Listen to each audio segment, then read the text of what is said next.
मगाशी जी वाट दाखवली ती नवीन आहे. ती जी इथून रायगडवाडीच्या इथून खालून जी वरती येते ती वाली जुनी वाट आहे. ही बघा.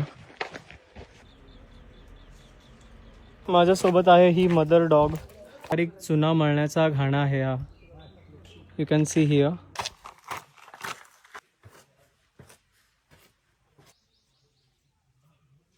नाणे दरवाजावरून मी आता सरळ चाललोय वरती. मस्तपैकी उमरांच्या झाडाचा सुगंध येतोय आणि ते आहे टकमक टोक.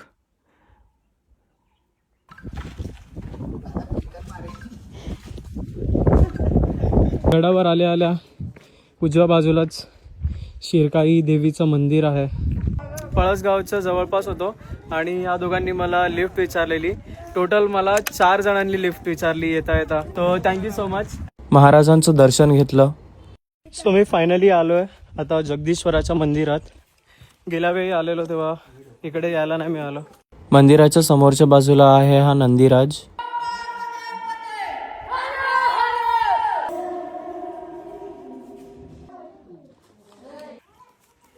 आता मी आलो टकमक टोकावर. हा आहे व्ह्यू.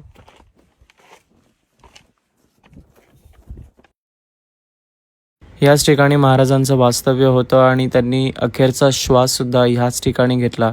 तुम्ही जर कधी या ठिकाणी गेलात तर तुम्हाला अगदीच इमोशनल फील होईल. हे आहे गंगासागर तलाव आणि याच्या समोर आहे हे दृश्य. गेल्या वेळी फिरलो होतो इथे आणि आत्ताच गडाची फेरी मारून माझा परतीचा प्रवास सुरू झाला आहे. आता खाली उतरताना मी जी नवीन वाट आहे तिने चाललोय. रायगडाची प्रदक्षिणा डन. 32 किलोमीटर्स. खाली उतरूया. अँड फायनली 33 किलोमीटर्स आणि रायगडची प्रदक्षिणा झालेली आहे. रायगड मोहीम फत्ते.